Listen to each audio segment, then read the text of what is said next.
What's up, guys? This is Mr. Composition, the MC that writes fiction, and this is another episode of The Composition. And, today is the fall equinox. I know it was I don't know if you feel it, but, there is a lot of energy because the seasons are literally changing. There's a whole story which I think I may go ahead and break down as far as the fall equinox, like in a video, and see how it affects each sign and everything like that. But we're getting in the fall. The days are gonna be shorter and the nights are gonna be longer. And with that, there's this ladder into the underworld, so to speak, within yourself, confronting that darkness, man. It's especially something else during this pandemic. But you know, I I thought of a concept because as an artist, sometimes we run around in circles, we just don't know. But after diving into some research and just looking at my own personal experience, I was like, you know what? For struggling artists, it can, and I say that struggling like very, very loosely. I don't want to put it as a, negative term. But the way that I heard it described from this YouTube page, Bandman, was you pretty much, and you can apply this to life in general, but you pretty much, there's these levels, let's say 1 to 10. And between 2 to 3 is the largest gap between any of the numbers. And that's where a lot of artists are, trying to get to the third level. But they're stuck in the second level. And the way that it was described was like, imagine two mountain cliffs. And on the other side of the one that you're currently on is level 3 and you're currently on 2. And you're trying to get over to the other side. And so the way that I see it is imagine you're playing baseball. We talk about hits, especially in music. It's got a hit, Now think about being in the stadium. You own this stadium.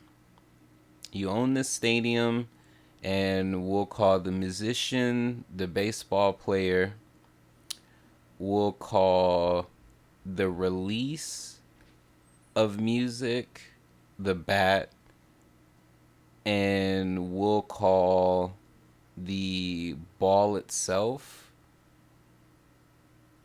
the song. So let's just say you're an amazing baseball player, known for getting these, like, not known, but you literally knock them out the park, like home runs every time you hit. Now, the issue is that within this stadium, there's either nobody or there's a few people in the seats, but they're so sporadic and spread out that they're either on one side or they're just spread out amongst the place to where when you hit, it's not going to anybody. So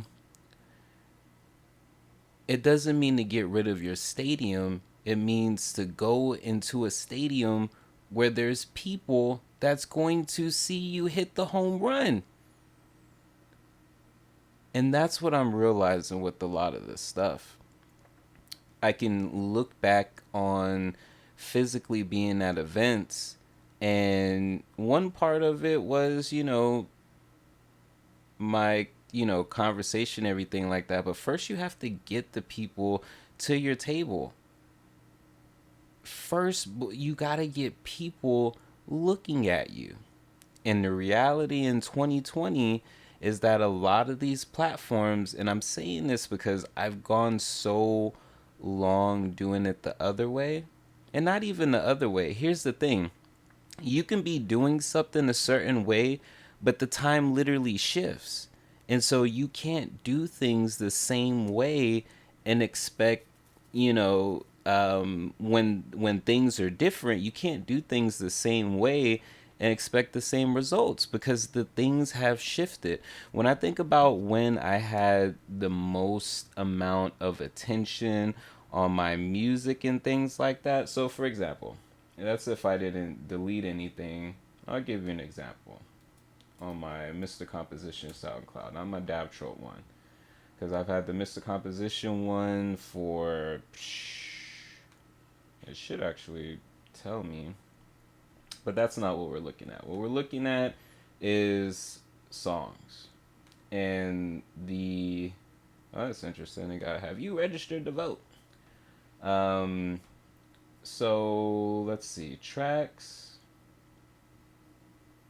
My most recent song. Now, to be fair, I haven't been, promoting it or I mean, I've put it out and things like that, but again, I'm so used to a lot of what I was doing the last time, which wasn't this. That's the one thing that I can say. There was push, but what caused more of the push was the fact that a lot of the original stuff was building up momentum.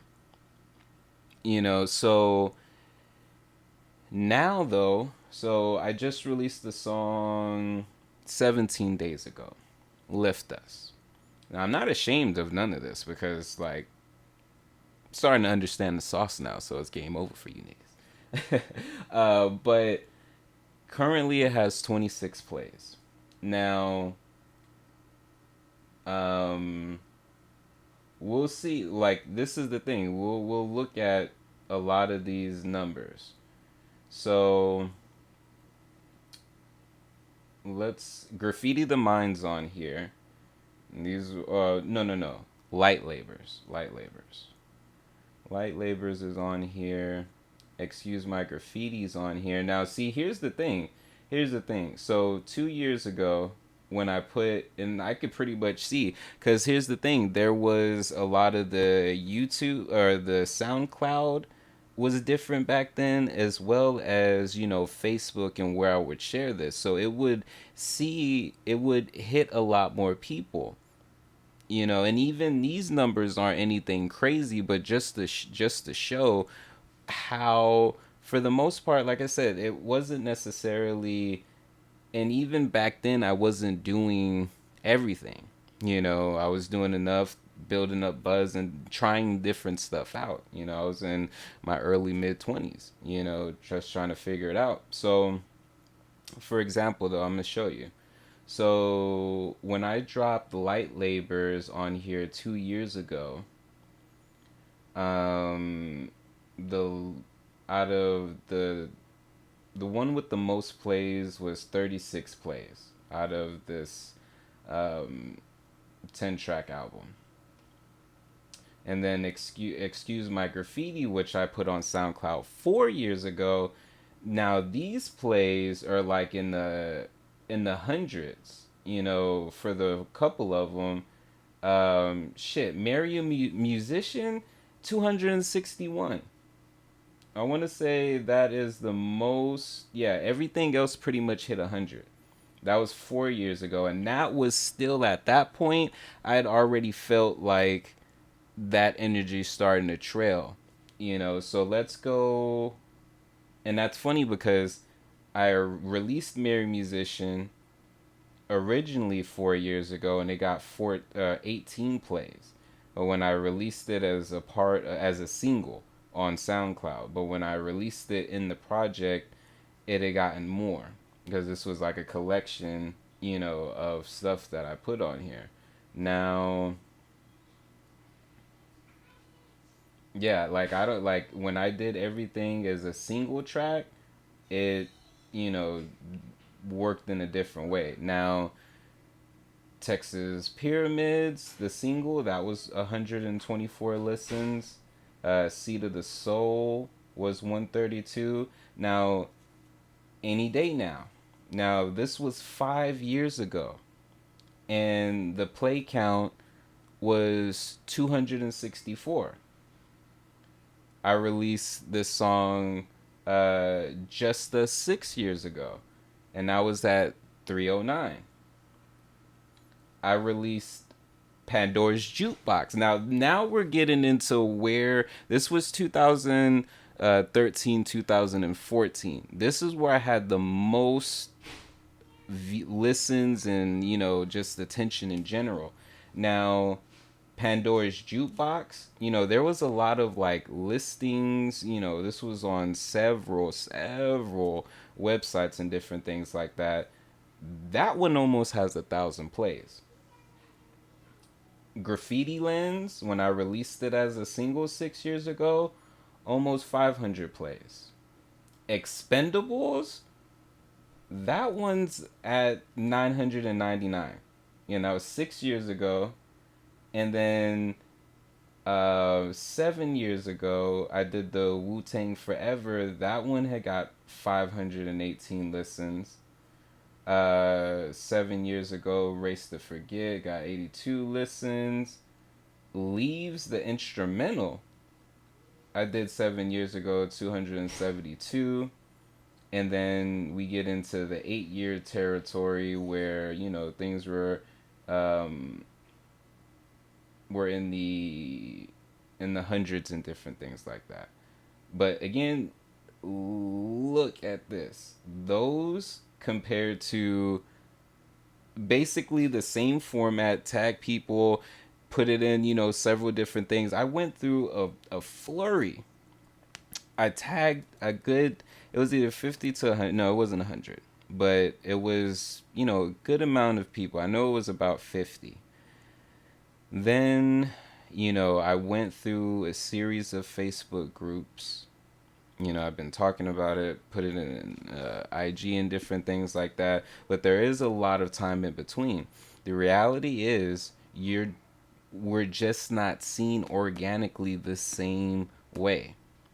This would be equivalent to me, having a stadium that can fit, we'll just say like 1,000 people. And 26 of those people are sitting in the stadium spread out. 26 people spread out across a whole stadium that fits 1,000 plus people. Like, now though, I'm realizing the cool thing is I got people in the stadium. That's fine. A lot of the issues isn't the fact that, it's not the fact that no one's listening. No one's hearing it. They don't know it exists. So the strategy has to be, how do I bring awareness? How do I bring awareness to, how it's not even a fact of going against the algorithm. You can do certain things like that, understanding the algorithm, different things like that. But the main thing is being adaptable. I'm not going to say, oh, I should have did this. No. Because there was a lot of other stuff that I was able to, like my journey, there was a lot of other stuff that I was able to sharpen. And so now applying this information when it comes to marketing, advertising, different things like that, generating attention, because that should really be what your part of these columns are. How can you give value in general, and have your music there, and then how can you expand? You can go in, throw a link to everybody, boom, boom, boom, boom. This is why a lot of artists feel frustrated, because they're just all like, yo, I'm putting a song out a day, or I'm putting a song out a week, or I've been dropping singles, and it's just, I don't know what's going on. There's a lot of things that's not going on. The way that I see as far as Lift Us and these 26 views, I've haven't really, put things out, because now I realize, like, after I put it out, and I put it out. But after I realized, I was like, okay, you're going to have to create like a funnel, or just a distribution strategy in general per song. That means take the time to be like, okay, this is what this song is about. This sounds similar as far as to this. These are the type of people that rock with me. Now, how do I get their attention? How do I continue? Because it's not what I would do is I'll be like, Bloop, there's a certain energy that I have to do the initial hoorah. But once that fizzles, that initial whatever, like, I pretty much like burnt out at that point, which there needs to be something in place to continue the promotion until the desired time, and whether it starts doing its own thing or what, you know, but that's a lot of the stuff that you want to dive into. And people make, oh, you're such an attention whore, da, da, da, da. This is social media. This is social media. You're doing things to get attention. If you're an artist, don't let anyone say, "Oh, you're just doing that for attention." Yeah, there's a negative way of doing that that sounds desperate, and then there's a way of bringing awareness. Spreading the awareness. It doesn't matter whether it's knowledge or it's entertainment. When you look at marketing, they in advertising, you need them. You need them. So, man, that was really cool. So, that was a little podcast for today, Tuesday, September 22nd, on this fall equinox. So, if y'all got any questions, you want to just drop, if you're listening to this on YouTube, you want to drop a little commenta. If you are listening to this on Anchor, go ahead and leave a little voice memo. You can put it in the next show. And if you're listening to this on IGTV, go ahead and leave a comment. Leave a comment. Make sure to like the video. You can regram it, do that. And if you're listening to this on your favorite platform, make sure to follow me on the social media platform so we can connect.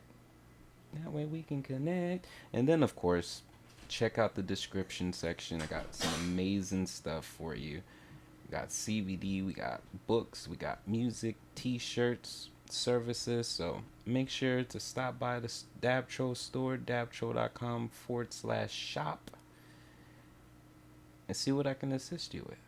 So, on that note, this is Mr. Composition MC that writes fiction. Oh, almost forgot. And make sure you go hear my song Lift Us on all major streaming platforms. And I gotta look at the analytics to see what it's doing on other streaming. This is just on SoundCloud, so but that's neither here nor there. Again, this is Mr. Composition MC that writes fiction.